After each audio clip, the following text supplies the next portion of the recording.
just because you're not a leader right now doesn't mean you won't be a leader in the future, right?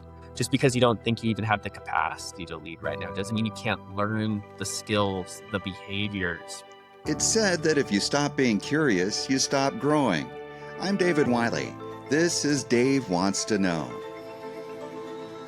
Leadership, it's something you hear about all the time. It's important at the job, it's important in your home, and it's important in the community. So when I recently attended the California Water Environment Association's annual conference in Sacramento, I saw a great presentation on leadership, and I asked the gentleman who gave that presentation to join us, and he kindly accepted. So with us today is Max Armenta, who's actually a senior civil engineer. Max, thanks for being with us. Thanks, Dave. Yeah, nice to be on here. It's my first podcast. I'm interested, how does a senior civil engineer in wastewater end up talking about leadership? Yeah, I mean, you really have to be a leader in any of these managerial roles, or you'd hope for that, right? Because when you're managing people, you're really not managing the people; you're managing the tasks. You're leading the group, and so I started talking about leadership at the CWEA, California Water Environment Association conference, because it's a topic near and dear to my heart. We'll probably get into how I, first started thinking about leadership actively. But at these conferences, there's a lot of technical sessions. On my day to day, I deal with very technical topics, but leadership is something that we all need to be thinking about actively if we want to make that difference in our community and in our organizations. And that's what I thought was so valuable about your presentation is it just didn't apply to wastewater or to business, but like I'd said in the opening, you really can use it in any area of life, whether you're the boss at a big company or just working with family members or with neighbors or whatever. I think there's a lot to learn. So yeah, how did you get interested in leadership and how did that start to become a passion for you? It started earlier when I was at UCLA. So this is my undergraduate experience. And I Go was Bruins. leading Go Bruins, right? We just came off of a big win, NCAA women's team, number Yep. one. They did great in the draft, by the way, if anyone's following WNBA. But bringing us back to the conversation, leadership started for me back at UCLA. And there were a lot of organizations I was a part of, but one was near and dear to my heart. That's the American Society of Civil Engineers. And that student group was about 300 people large. So it's a pretty large organization. There's a lot that's larger than a lot of small companies out there, right? And we had a board of about 20 members, and I was the president of that organization. And so during that year in particular, I got really fascinated with the topic of leadership. I was reading a lot of different books to help me think about how we lead people, how we show up for these organizations. And, that kind of kicked things off. From there, I led a concrete canoe project. So it's a very competitive nationwide competition, international actually now. And just kept that vein of leadership going and that interest in leadership going beyond undergraduate experience and all the volunteer organizations I've been a part of. And now that I'm in a leadership role formally at work, I'm really trying to take that skill set and bring it every day to my workplace. So, who were some of the people that you were looking at for guidance when you were trying to learn leadership roles? Because getting thrown into the president of a large organization at a humongous university is a lot of responsibility and can be very intimidating. Yeah, I think you find those people organically. I would always encourage people to just keep their eyes open, their ears open for something that resonates with them that they see in their day to day life. For me, it was Brooke Crow, Ryan Vanderlip. These are names that probably are not widely known, right? But they were just students that were older than me, but they were leading the organization, right? And I saw their type of leadership styles and how effective it was. They were different leadership styles, right? But both of them were very effective in leading this group. So those were some of the early leaders I had latched onto that were peers of mine. They're only 1 or 2 years older than me at the time. But since then, I find leaders in all aspects of my life, whether it's personally, right? People maybe that are family members or people now in my extended family. It could be people in my organization today, people in my past companies, or people in these volunteer organizations like CWEA. I find those leaders and their aspects of their leadership that I like to adopt, I latch onto. There might be other aspects that don't work so well for me. And I think it's really important to start thinking about that early if you do want to be a leader later in life, because you don't get the title of leader, right? If you're waiting to show up as a leader once you get the role of manager or senior or president, it's a little too late, right? And so I think it's really important to start leading from within your organizations even before you get that title. You mentioned a lot of people who were close to you and people you knew. Were there books you're reading? Were there philosophers? Were there, some of the names we hear out there? Was anybody that you kind of tuned in and said, I like the way he thinks or she thinks? Yeah, it's a bit dated now. Actually, I was in a book club and it was kind of controversial, the topic. I think some people didn't really jive with it. But How to Win Friends and Influence People by Dale Carnegie, really That's a enjoyed big that one. book.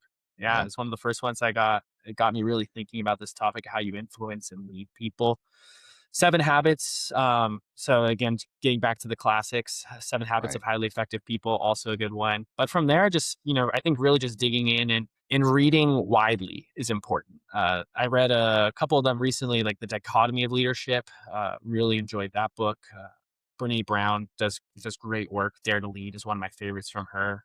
So yeah, I think just reading widely. Those are just a list of a couple of them. I'm sure we'll get into more when we start to talk about the talk. So yeah, your talk was about the four faces of leadership. And before I get into that, I thought it was interesting that you actually gave kind of a history of leadership, that the way we have viewed leadership, at least in the last 150 years, has evolved a little bit. Maybe you can kind of go over that a little bit. Yeah. So as I was preparing for this talk, I thought, you know what, Max, you got to do your homework. And I took a class from UC Berkeley Extension. Okay. Our work at East Bay Mud, we encourage continued education, so every employee gets like a $3,000 stipend. In that class, there's a textbook that brought me through those different phases, right? And there's some research papers that are also summarizing this. The researchers love publishing, so they look at all the other papers that have been published, and we'll have a paper on those papers. And the phases that you're mentioning what we'll talk about is it starts off with trait leadership. Really these early researchers that were looking at how do we pick good leaders. From what I've read, it started off around World War One, right? They're looking at who are going to be the leaders that will be good for this war and after that. And there was this theory called the Great Man Theory, which starts off with a philosopher in the 19th century, the 1800s. I think that's the era. And so it really jumps off of okay, there are some people who are just born great, and those are the people that have these traits. They're charismatic, right? They're outgoing. These are the types of people who are our leaders. That The isn't Winston really, yeah, Although I was going to say, like the Winston Churchills or some of the generals from World War II that are still household names, and some of them became presidents, that kind of absolutely. person. Yeah, think about George Washington, right? You think of these people usually, traditionally had been men of stature, right? That's why it's this great man theory. They're usually, I mean, if you look at our CEOs today, a lot of them are very tall. I think there is still some of that is just underlying in how we think about it and how we trust leaders today still. But that evolved, I guess, after the World War II. We started seeing maybe a little different way of looking at leadership. I think it was about the 1940s, and you start to look at what's being published. Now you start to see researchers looking at behavioral leadership. So there apparently was this shift, or we're no longer thinking traits decide everything. When you look at predicting the effectiveness of a leader, it's not just solely based on these traits. And so behavioral leadership starts to look at the behaviors of leaders, and that's focused on two main aspects. One is the tasks, so behaviors towards completing certain tasks, and then behaviors towards people, right? How you actually lead those people. And a fundamental change between trait leadership and behavioral leadership is it's not just something that's innate or you're born with. It's actually something that can be practiced and learned. And that's a shift that starts to happen in the That mid was a big 1900s. change because originally it was like you're born with it. These are men with these bigger than life kind of personalities and like stature, even as you mentioned. And now we're saying, oh, maybe some of these things can be learned. Yeah. And that's kind of the evolution as we start to think of leadership and effective leadership, right? And is that where we are now? Is that leadership can be learned, or has it changed since that time? That's my belief, that leadership can be learned, right? And there's different philosophies. It has evolved though, right? Everything keeps building on itself. So there's the behavioral leadership, um, and then there's situational leadership. At least in the talk that I had given at the California Water Environment Association, that is the next evolution, kind of where I stopped in terms of the framework, before talking about the four phases of leadership. In the situational leadership, it says, yeah, leaders can learn behaviors and there are different types of behaviors that are important for leaders, but the situation also matters. So, the situation in terms of who are your followers, what's the context of the actual situation you're dealing with, and that will impact your leadership. So, it's external as well, right? And that requires a high level of emotional intelligence. That's where emotional intelligence starts to factor into leadership. It's really popular nowadays. I think you'd be hard pressed to find a great leader in today's society that doesn't know of emotional intelligence, right? Or hasn't heard of it. So define that for me, because that maybe it's because of my age, but that could mean a lot of things to me. Right. I think emotional intelligence, I don't have a concise definition, but I'll give you the four pillars of it that might be Okay. more effective, right? There's the ability to be self aware, there's the ability to self regulate, there's the ability to be socially aware, and then there's the ability to manage relationships, those external relationships. These are these four pillars of emotional intelligence. It was originally started from a paper, it was a term that was coined in a paper, and then it became a title of a paper, and then there was a book that was written on emotional intelligence. And that book, I believe it's Dan Goleman, that's what popularized emotional intelligence. And there's been more essays, papers, and books since then. Can you kind of thumbnail each one of those points? So the first was self-awareness. Yeah, self awareness. That's your ability to understand your emotions. For example, and there's a great quote in Seven Habits. I don't think it's actually attributed to the Seven Habits of Effective Leaders, but it talks about how in between the space of an action, so something you might say to me, and my reaction, there's this third space. And that's that in that space, we have the ability to choose how we react. That was Mm. actually really pivotal to me in my journey in emotional intelligence and in leadership. So you might, just blindside me and insult me later in this podcast. I can choose to get really upset about it, right? I told you that in confidence, Dave. Or I can pause and say, well, I don't want to show up bad, on the podcast. So maybe I'll respond politely. That's that ability to be one, self-aware. And then the second part of that is actually self-regulating the response. And those are the first two pillars. And those really go together. And so the third one, Now, the third one I think is in a little bit of a different space, and I'm not an emotional intelligence expert. In fact, I'm not really an expert on leadership in general, but I enjoy talking but about it. we're picking your brain, and you're a smart guy, and that's why you're on the show. Thanks. Right, and not too bad in the eyes, hopefully. So the third one is social awareness, right? That's your ability now to look externally and be aware of how, like, essentially context, social cues from other people that you're interacting with. So it's Okay. not just enough to understand your emotions. You need to be trying to pick up on other people's emotions and how those emotions are being presented and how they speak, their facial expressions, right?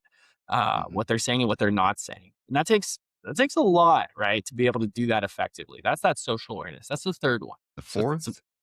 the fourth then is that relationship management. It's your ability to manage those external relationships that you have with those individuals and to some degree that they have with each other. And you can see as we start to talk about these, right, it builds on complexity. I would argue each of these different pillars or steps that we talked about is a little more challenging than the last. I think the old school stereotype of a boss is, I make the decision, we do it my way, I don't want to hear from anybody. But that doesn't fit that pattern that you just gave us, that four steps. That's correct. Yeah. And that old way still exists as a leadership style, right? That'd be more of an authoritarian leadership style. You might be subscribing to the theory that workers are lazy and they don't want to get your job done, right? The theory X versus theory Y leadership type of study. And it doesn't fit though with emotional intelligence, right? And so I am trying to sell you on a different way that we need to lead and show up to be effective. And it's not a new agey kumbaya thing, right? Oh, this generation just wants to, be softer. I do really believe it leads to us showing up and getting better results out of the teams that are following us. If people are happy and feel involved, I know for myself, I want to work harder and work better. And it sounds like that's kind of the philosophy that you're talking about is someone who is aware of the people that he works with and people who work for him and maybe tailoring some of that leadership to that staff. Absolutely. I mean, that's the whole purpose of the four faces mentality is you are tailoring to the situation to the staff. And I'll say this right now. I think it's harder. It's harder work to do that than just to say, here's my directive, follow it. Right. It's easier to say that. You don't have to have all that emotional intelligence. You don't have to Mhm. be regulating yourself.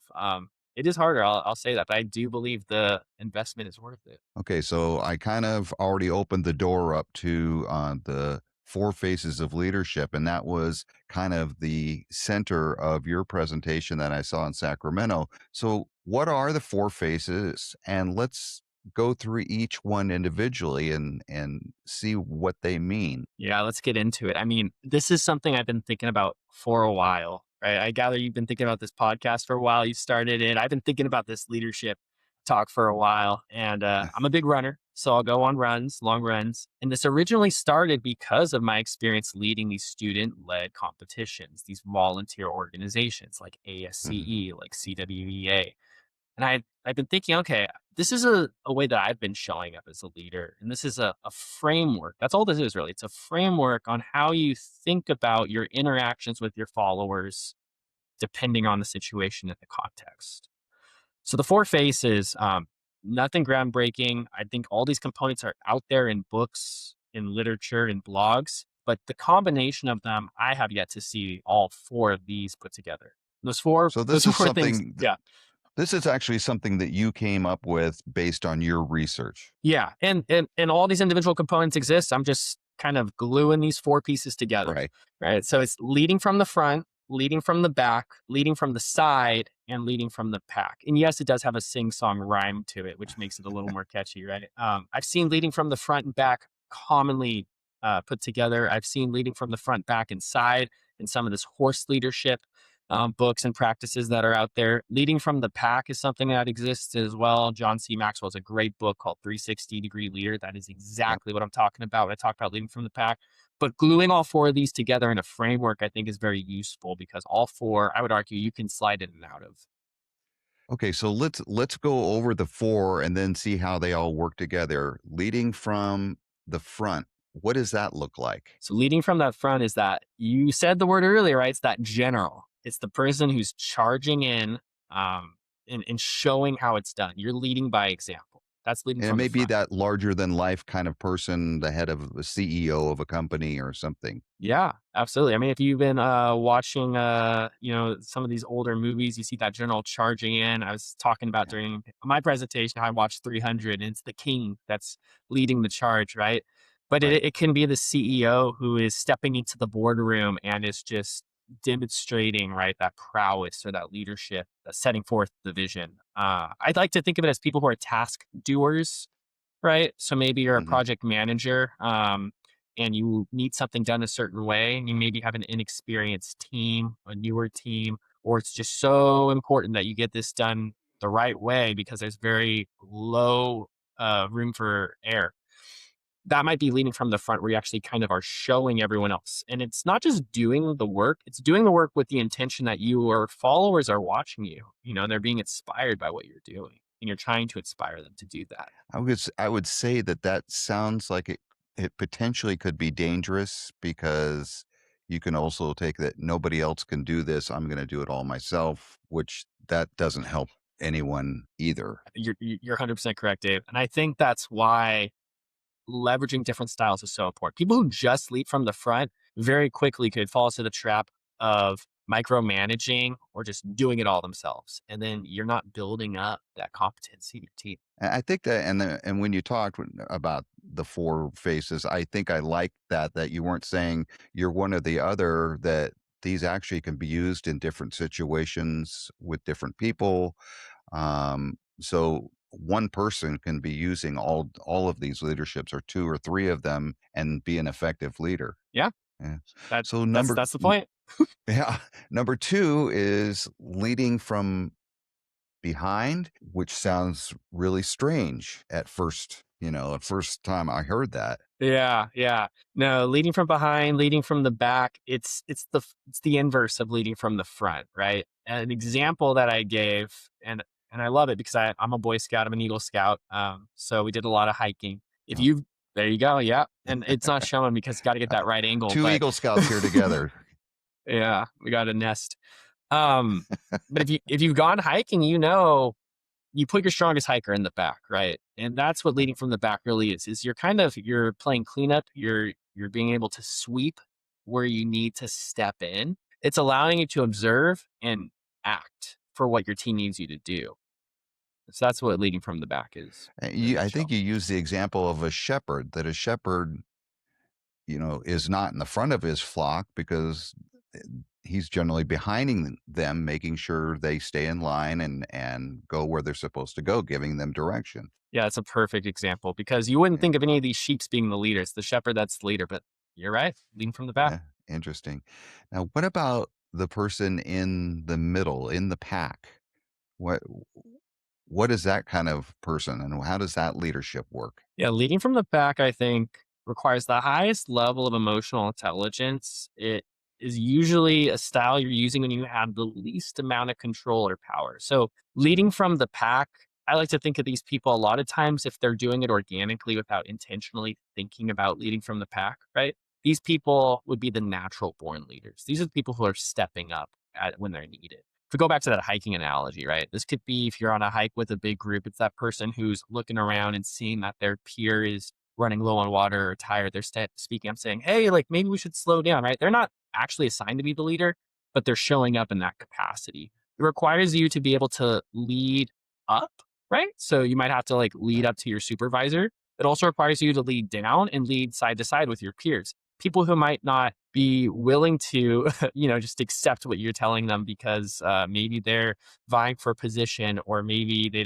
uh, they don't feel the need to respect you right away, right? So leading from the pack is really doing that more so when you don't have that functional authority. I would think that would be difficult. I've heard this from numerous people that I've worked with who have gone from being one of the guys to getting a promotion, and now they're a manager, and they feel like that's a tough position for them to be in because they can't be one of the guys anymore and be effective, at least in any case I've ever seen. I don't know what your thoughts are on that. That's true. With the new title comes a little bit of isolation, comes some loneliness. And you still might be leading from the pack, but your pack looks different now, right? So when you were one of the guys, you could lead from the pack there too. You could be working with a crew that has a job to do, and maybe you're stepping up just a little bit more and saying, you know what, let's go the extra mile. You say, oh, there's a little piece of trash on the ground on our site. Let's just pick it up, right? Whereas the status quo might be that's not my job. I get paid the same whether I do this or not. Leading from the pack might be inspiring other people to show up better. That same leadership from the pack, though, might have gotten you promoted. And now you have to use a different leadership style for your old crew. You'll have to lead from the front to demonstrate your competency, right? Showing that you know how to Hmm. do it, that you can do this. You might have to lead from the pack to build up new leaders, right? So you're not rubbing people the wrong way by just telling them what to do. But now you need to lead from the pack with all the other supervisors and middle managers that are in your group because you have a new boss, right? You have a direct line to the next rung up. So now you're leading from the pack, but your pack's different. Interesting. Interesting. Hadn't even thought of that. Now, and then another one that I scratched my head at when you mentioned it at the conference was leading from the side. That sounds counter to what I think a leader being. But I think your explanation was great. So I'll let you explain, what does leading from the side mean? Yeah, leading from the side is the last one, saving the best for last. It's the coach, right? So this is someone Uh, who is removed from the team. Leading from the side, again, all this is contextual, right? It's specific to the situation. This is a style that's most effective, or perhaps something you need to do when you're interacting with a group that you're not with in the entire step of the journey. right? So if you're in an organization that's matrixized where you're delivering projects, maybe you're an executive who is overseeing multiple projects. You might be dipping in and out of different teams. So you need to take on that coaching mentality to coach the project managers because you can't be there day to day. Maybe you're only there once a month or once a quarter to check in. You need to go lead from the side because you can't set the example every day. You're not allowed to lead from the front. You can't lead from the back because you don't have optics on them day to day, right? You don't have the ability to intervene when needed. So now you need to take on this coaching mentality. The best example is coaching a team, right? That's leading Yeah. from the side. You see that. And so there are only so many leaders out there when we talk about a company. Most of the people are the worker bees. So, how does someone like that, who's just middle pack or a worker, can they benefit from these types of leadership philosophies, or whatever we want, the faces of leadership? It's a good question. I mean, I think so, but I'm passionate about leadership. Just because, again, just because you're not a leader right now doesn't mean you won't be a leader in the future, right? Just because you don't think you even have the capacity to lead right now doesn't mean you can't learn the skills, the behaviors, right? And the emotional intelligence competencies to do that down the road. I think it's a really, Dave, a matter of desire. Do you want to be a leader, right? Is this something that you want to strive for? If you don't want to do that, you don't need to. But I think employing these strategies and thinking about the world through this lens will make you more successful in your day to day, right? In your job, but also Mhm. make you more successful in your personal relationships. Yeah, we've talked about that a couple times already. But even if you're not in a leadership role, learning leadership with your family, and especially that emotional intelligence, boy, is that important. Mhm. So, if I'm a leader or if I'm a worker that's just using some of these philosophies we talked about, combining them, how do I know when the appropriate time to lead from the front or from the back or the side or in the pack? How do I read that and how do I learn that? Yeah, I give a couple examples in the talk, or I gave a couple examples in the talk. I've given a couple examples now, but leading from the front, I'll just summarize it, going marching through them. Leading from the front would be you need to set an example. You need to inspire people to do something that maybe they are afraid to do or don't want to do. If we're going back to that hiking analogy, if you're crossing a dangerous stream, right, with running water, maybe you see the path forward that you need to take. We got to have a little bit of courage to step on that log. That's where you would need to lead from the front, right? Because if Mhm. you lead from the back there's a high chance that someone is not as capable as you. They fall into the river, right? Or maybe no one wants to go at all. So leading from the front would be effective there. Leading from the back is when you have the ability to allow people to grow and you want to let people grow on your team. I think leading from the back is one of the best strategies to grow other leaders because you're allowing other people to step up, right? And take ownership of things. So that's when I would use leading from the back. You want to be more people centric. You want to develop your people, and you have the space and tolerance to allow people to make some mistakes, and you have the space to jump in and correct it. That's when I would lead from the back. I think leading from the back also is really something that can make the job more satisfying for your crews if you're supervising people or your direct reports because people want to, have some creativity in their job. People want ownership. And if you're just Mhm. leading from the front and taking ownership over everything, what's left for everyone else? Um, Leading from the side, that coaching, I think anytime you're in a mentor mentee relationship, that's when you might want to lead from the side, right? So that's when I would employ being the coach. And leading from the pack is everything in between. I think leading from the pack is something you're going to slide in and out of depending on your relationship with everyone else. So again, when you don't have much functional authority, when you got a lot of peers and there's no clear leader, you're going to have to employ this leading from the pack mindset, which again, that 360-degree leader book by John C. Maxwell does a great job summarizing. So, yeah, I was going to say, how do if somebody's listening to this and this is all new to them, and they're like, these are things I want to develop, but it's not something you just turn a switch on. And how do you learn these things? Is it reading books like John Maxwell, or um, is it getting a mentor? What are ways that somebody who's new to leadership and these philosophies can say, okay, this is how I start going down that road to become a leader. Man, I wish I had a book that I could just point to, but yeah, I just gave the talk. There's nothing you can Yeah. download right now. Yeah. I would look up though online, leading from the front, leading from the back. If you do a search on that, there will be articles and blogs about this. And that'll be a nice introduction there. I really highly recommend though starting on this journey to read Emotional Intelligence 2.0 or something similar to that. Any emotional intelligence. If you want to employ these leadership styles, it's my take that you need to have a really high emotional intelligence. You asked, how do I know when to show up and what leadership style to use? First, you got to be able to assess the situation and understand what the people around you are feeling and what they need from you. And I think if you're not operating on a very high level in terms of emotional intelligence, you're not really setting yourself up for success to employ these leadership styles to begin with. So you got to go to the fundamentals. I'm curious. You're obviously younger than I am, but I've seen over the last 15 or 20 years, just our society has changed pretty dramatically. What's your thought about the status of leadership in general, whether, from the highest levels down to, the local community? Do we have a dearth of leadership? Are there problems with leadership, or are we on the right track, or is it all over the place? This is such a good question. I'm an optimist. So I think we're on a track, and I think we have the ability to get onto a better track. There are leaders out there, and very successful leaders that are toxic leaders, right?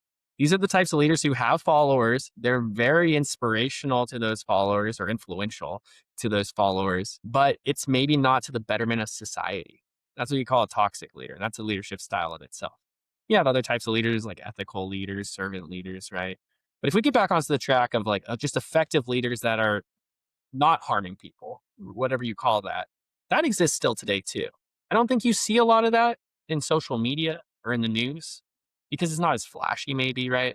But these people exist. I mean, if you as an individual aren't seeing people like this in your life, it'd be pretty tough to go by day. And it is tough right now. But I see these people show up in my day to day life. They do exist. And I think part of what I'm hoping to communicate to people with this 4 phases of leadership talk is getting back to effective leadership that serves others, not just ourselves. Have you thought about writing a book or an article, or is that something that you see down the line? Yeah, this talk kind of kicked me into gear. So I am working on something called involuntary leadership, which would be a very short book at that, aimed at volunteer leaders who are in these voluntary leadership roles. Just talking about how you get engaged with these types of voluntary organizations, the 4 phases of leadership framework, and then how you keep things going for generations to come. Because something unique about these volunteer roles is you go in and out of that leadership, right? So it's not just enough to think about effective leadership, but you also need to be thinking about how you grow the next generation of leaders. So something I'm Yeah. working on, nothing to plug yet, but I do Right. I do think about spreading the good news. And I want to give, I kind of asked this question earlier, but for someone who's watching this, and, I work with people and I've worked with people who they're fine where they're at. They don't want to be a leader, and that, no one's obligated to be a leader. But for people who are like that, that maybe they've made it this far into the talk. I don't have a family at home. Who am I going to lead? I honestly, I feel these points are still important, and I get the feeling you do too. What would you say to a person like that? That's just, leadership's not on their goals, and maybe home life doesn't really give them an opportunity to show much leadership. Do you still think it's important for those types of people to kind of learn some of these things that you've been talking about? Yeah, I'm not a salesman, and if I were, I wouldn't be a pushy one. But I will say, if you've made it this far, you're curious, right? Yeah. You want to learn, and learning about any topic is going to make you better. It's going to make you a more complete, well-rounded person. You don't have to go all in on leadership. You don't have to dedicate your life to learning about it. You don't have to set out on a path where I'm becoming the best leader or bust. I think learning about these topics, though, reading a popular book that's out there, maybe it's Brene Brown, you're listening to her podcast. I think dipping your toe in and seeing what you might learn is a nice thing to try. You might be surprised. You might take away some things that'll just make you a more effective in your life generally. even if you choose to not try and lead with those skills that you acquire. Great advice. I'm looking forward to involuntary leader. When Involuntary leadership. Now that I put it out there, I leadership, guess I have to do it, right? you, You can bug you me if you have don't to. see it. And I'm assuming you'll keep talking on the circuit, so to speak, on this. I'm a big wastewater guy. We didn't get to talk about that at all, but I could talk your ear off Well, about wastewater. You'll we see still me. have a little Yeah. bit of time. If I- how does this leadership role fit into you're at East Bay Mud, and people who are not wastewater people may not know what that means. So, what is East Bay Mud? Right. East Bay Mud is the East Bay Municipal Utility District. We serve water and wastewater customers here in our service area in Oakland, California, beautiful Northern California. Water side's about 1.4 million people. Wastewater serves about half of that. And I'm on the wastewater side, but I'm really involved in the California Water Environment Association through that job. And we have a leadership committee. So you'll see me on the leadership circuit through organizations like CWEA. And why is leadership important in wastewater? Because I talk to a lot of people. That's part of my job. I'm also in the wastewater business, and most people don't think about what they do. They just flush it and let it go. I know you're a leader at work, but you also need to be a leader as an organization. I know my boss is very passionate about letting people know what we do and why it's so important. And I'm assuming that East Bay Mud is the same way. Oh, yeah, definitely. Here at East Bay Mud and other agencies across the US, right, we're providing a very vital service that society needs. And every day you might wake up, you flush your toilet, right?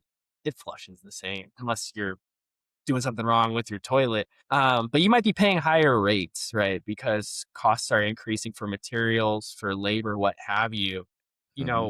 When I work here day in, day out with my peers and my coworkers, people are showing up as their best selves, right? We take it very seriously that we are doing a public service and we need to be responsible with the ratepayers' money. So as we start to develop as leaders for these organizations, I think that's important because we're inspiring all those around us to go from maybe you're giving it 95%. If you listen to John Wood, he doesn't believe you can go above 100. And you're going from 95% every day to 97%, right? And that Hmm. 2% multiplied across 2,000 employees, that makes a difference. And so I take leadership very seriously because I take my job very seriously. And I think just squeezing a little bit more can go a long way, especially when multiplied over large organization and all the organizations across the US, right? If we're all showing up 2% more every day, just imagine what we would do. I think I'm not a big follower of her, but David Goggins uh, will talk about that. When everybody else is given 10, you're given 11. When you do, 20 push-ups, you do 21 push-ups. That kind of, just one more. And like you said, that even that incremental amount can make a huge difference. Yeah, that's Atomic Habits, another great book I'd recommend to people, right? Just Yeah. about going that little bit extra every day. It does add up. That's awesome. Max Armenta, hey, is there a place that people can get a hold of you or through the CWEA? Yeah. You can follow me nowhere because I don't have social media. I probably Okay, should. But you can always search me, Maxwell Armenta. I'm very active in the California Water Environment Association. I connect with people on LinkedIn. Always happy to chat. I love talking over coffee if you're local to the Bay Area, or I'm happy to respond to you via email or a LinkedIn chat if you want to talk more about leadership. awesome. Max, I'm so glad we had this time to talk about the four phases of leadership. I think it's great. And I think I encourage you to keep pursuing that side of your career. I know that wastewater is your main gig, but I think you have a talent here, and I encourage it. I enjoy talking with you, and wish you the best. Thanks, Dave. Appreciate it. I'm looking forward to listening to more of your podcasts too, by the way. It's been fascinating. Thanks so much to Max Armenta from East Bay Mud talking about the four faces of leadership. We appreciate you tuning in. Make sure you subscribe. Hit that subscribe button. Hit it a bunch of times. Tell all your friends about it, and we'll see you next time.